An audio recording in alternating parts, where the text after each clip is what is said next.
Hello guys, I am Mohit Singh from IIT Roorkee and the topic of this video is nodes and nodal surface.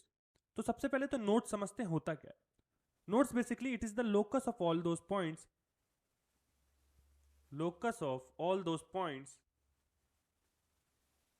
where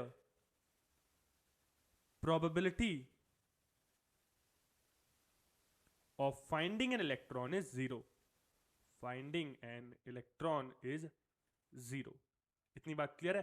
और nodal surface क्या हुई? Basically nodes का collection जिससे एक surface बन जाए उसे बोलेंगे नोडल सरफेस। इतनी बात क्लियर है, ठीक है, यहां तक कोई डाउट नहीं है। नोड समझ में आ गया क्या होता है? It is the locus of all those points where probability of finding an electron is zero.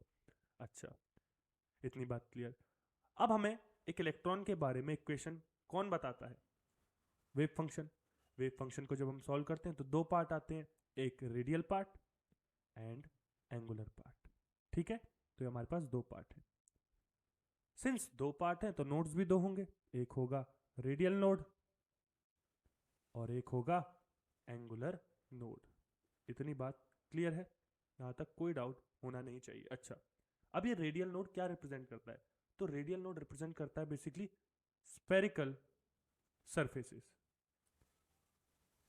जिधर इलेक्ट्रॉन के मिलने की प्रोबेबिलिटी जीरो है। इलेक्ट्रॉन इन स्फेरिकल सरफेस पे नहीं मिलेगा, जीरो। ठीक है, एंगुलर नोड रिप्रेजेंट करता है बेसिकली नोडल सरफेस को।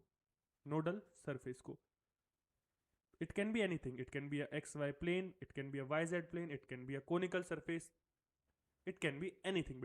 बेसिकली एक नोडल सरफेस को रिप्रेजेंट करता है। इतनी बात क्लियर है, इसमें कोई डाउट होना नहीं चाहिए। अच्छा, यहां तक हमने समझ लिया। अब कोई ऑर्बिटल है, उसके लिए हम कैसे निकालेंगे रेडियल नोड? तो देखो, रेडियल नोड का फॉर्मूला होता है radial node equals n minus l minus one, और एंगुलर नोड का होता है l। यहां n क्या है? प्रिंसिपल क्वांटम नंबर, और l क्या है? Azimuthal quantum number. ठीक है, और टोटल नोड्स कितने हो जाएंगे?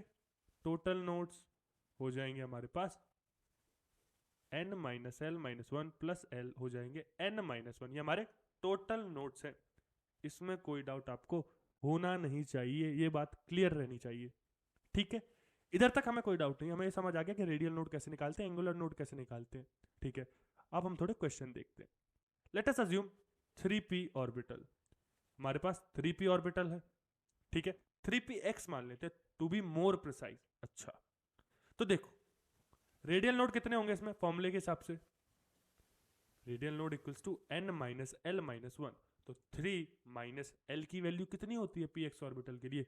1 minus one equals 1। Angular node की बात करें अगर हम, एंगुलर नोड, तो एंगुलर नोड कितने होंगे? l। तो कितने होंगे? 1। इतनी बात क्लियर है या नहीं? इसमें कोई डाउट आपको होना नहीं चाहिए। अच्छा, अब हम इसे एक्चुअल में प्रूफ करके देखते हैं।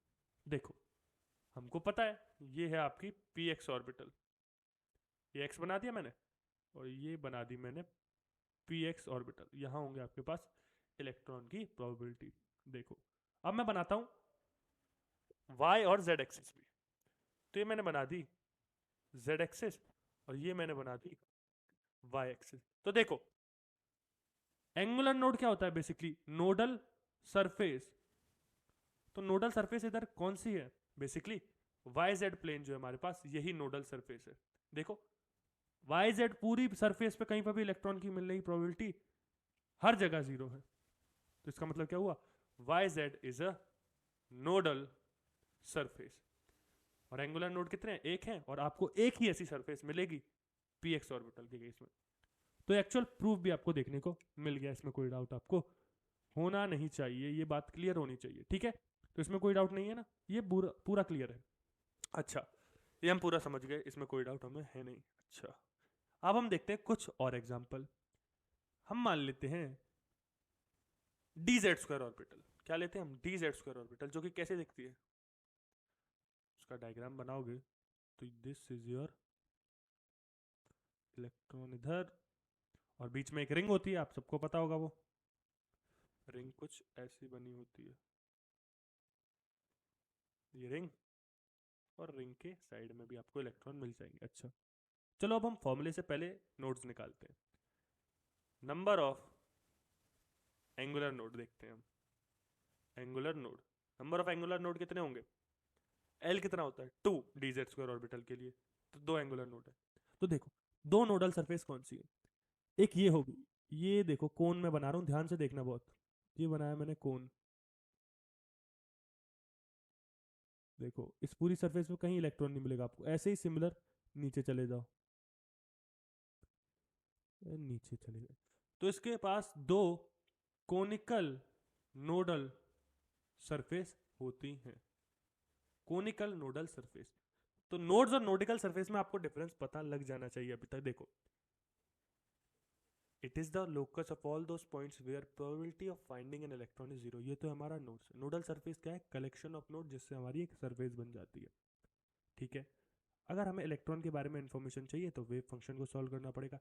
वेव फंक्शन को सॉल्व करते हैं तो 2 पार्ट आते हैं, रेडियल नोड, एंगुलर नोड। इतनी बात क्लियर है? इतनी बात क्लियर है? रेडियल नोड का फॉर्मूला होता है n minus l minus one, angular node का होता है l, टोटल नोड्स हो जाएंगे n माइनस वन। इतनी बात क्लियर? यहाँ तक कोई डाउट नहीं है? आपको सिर्फ यही याद रखना है, फॉर्मूले ही में ही आपका काम हो जाएगा। ठीक है, सो या this is it from this video. I will see you in the next one. Till then take care, bye bye.